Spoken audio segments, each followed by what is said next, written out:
Well, I can tell you said 3 years in a row of record-breaking attendance. This should be a fourth year in a row of record-breaking, not just attendance, but over lots of different areas that we measure. So attendance, yes. Viewership across through the first round, we're up 36% on our domestic ESPN, ABC, ESPN2 coverage, which is amazing. We actually had the second highest viewership in Italy's history of tennis through the first round. Amazing. A lot of great Italian players. Merchandise is up double-digit percentages. Ticket sales up double-digit percentages. And with the opening Sunday start to the men's and women's main draw singles play and men's and women's doubles main draw play, we're up double-digit percentages and going to break records in ticket sales and all the per caps related to that as well. So it sounds like things are obviously moving in the right direction. On the attendance side of things, I'm curious about the balance between the criticisms last year about there were too many people here because everybody wanted to be here. How did you balance that this year with a different strategy when it came to ticket sales in terms of like capping certain ticket sales at different times to make it so people could actually get around here?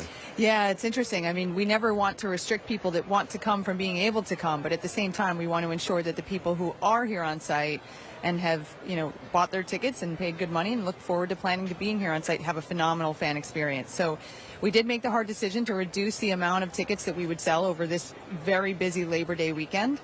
So yesterday was the first day of that implementation. Oh, okay. We did start to implement some changes to better manage crowds through the thoroughfares, better manage how we're spreading out competition and content across the different courts, practice courts and competition courts, so that people have more options around the site to experience the different content and enjoy it in a more free-flowing way and not in a crushed way alongside 70,000 of their friends. Well, just to recognize what you had said before, Kirsten, about spreading out the tennis and also to make sure that people are getting good value for their money because it is expensive to come here. Something I think that a lot of people who I've talked to have said is about having that Sunday start, having the first round played now over 3 days instead of 2. It is technically diluting the value of the ticket, no? No, I don't know how much tennis you can watch simultaneously, but it's not usually more than one match. Actually spreading out the first round over 3 days has really helped spread the content out in a way that's actually offered more content to more people so that they can see more. It's been easier on the athletes in many ways. It's hard to spread out the main draw of singles and first round in 2 days. 3 days is what you find at other Grand Slams as well. It's quite common. So in our case, it gave more content across the courts in a way that didn't crush the courts across 2 days. Now you can spread it across 3 days and 70,000 more people can experience it.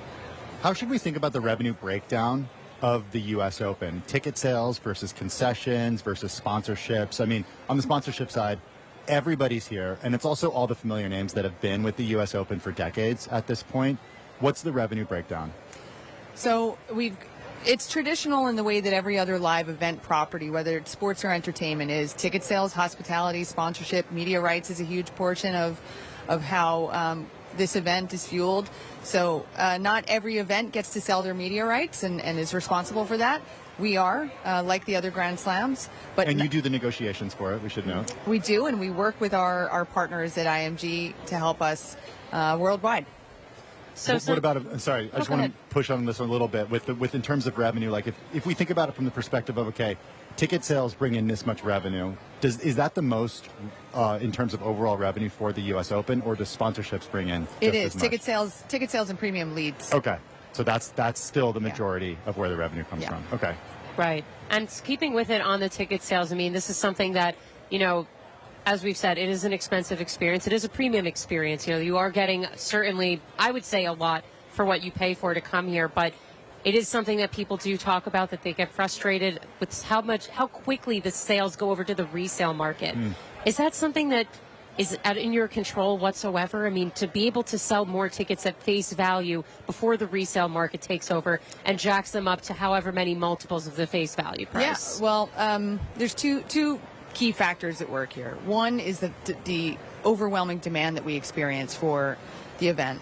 2 is the fact that we are in New York State and resale cannot be restricted legally. So we are unable to restrict how many tickets are resold, at what price points they're resold, and how people choose to resell tickets that they've purchased. So on the demand side, we renew the equivalent of full season tickets at about 98, 99% every year. And we did work hard to make more volume of tickets available, both through the Sunday start as well as for just ensuring that we had as much inventory as possible for the American Express individual ticket presale. Again, sold out of that inventory within a couple of hours. And again, in the public on sale, same thing, sold out of the inventory within a couple of hours. And at which point in time, people can choose to resell tickets if that's their desire. I think it's important to note that our individual ticket price, average sales price point across all the events, all of the sessions, all of the venues is $190. The average resale ticket price is over $500 that it's sold for. Yeah. So when people may say, oh, it's an expensive ticket, unfortunately for us, we have to bear the brunt of that perception, but it's not the ticket price that we set. Yeah, we're just, if you guys are just joining us here, we've got Kirsten Corio with us. She's Chief Commercial Officer at the USTA, talking all things about revenue, ticket generation, all of that's going on here at the U.S. Open. So, Kirsten, you brought up something interesting. I actually didn't know about this, that this has to do with maybe state rules about the resale market and what can and can't be restricted. Is that something then that you guys, obviously as a huge event sponsor here in the state of New York, is that something that you try to work with the state on to say, like, hey, we want to, maybe change the rules in the state? Is there any way that we can work on this? Listen, we're happy to talk to any state body, legislative body, or representative at any point in time. Our intention is to ensure that fans have an opportunity to come here and experience the U.S. Open and tennis, are inspired to play tennis, and have an opportunity to come many days if they wish to.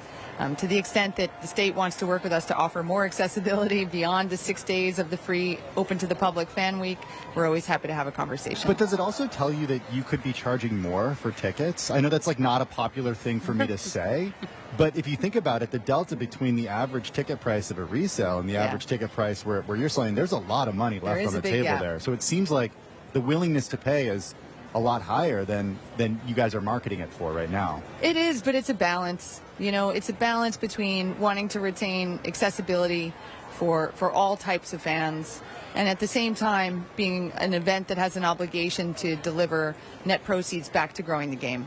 So it is a balance. I don't think you'll ever see us go to the highest end of the market demand on a regular grounds pass, but in some cases, we will sell that high-end experience to the person who's willing to invest that much. Well, the high-end experience, isn't a lot of that what's going to be part of this new renovation in Ash, right? That's going to be bringing more luxury suites, also just thousands of more tickets in general to the stadium. Can you tell us a little bit more about this renovation that's in progress in 2027, right? That's when it's going to be ready. Yeah. So Arthur Ashe Stadium, amazing stadium, largest tennis stadium in the world. Purpose-built for 1997. We've come a long way since 97.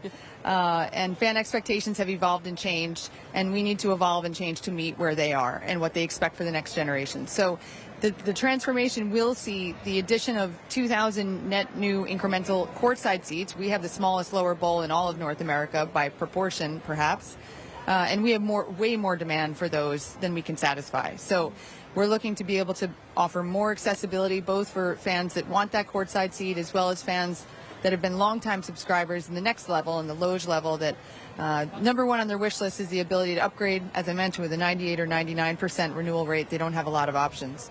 But we will have suites moving up by about 12 feet, same number of suites, but they will be larger with more square footage, more fixed seats for people to enjoy and entertain guests, and that's been long on the feedback list from our suite clients. How do you guys at the USDA talk about influencers and the way that they're a part of the U.S. Open now? I feel like the last few years it's just exploded in terms of social media. Yes. Influencers, content creators. Are they part of officially part of media here now?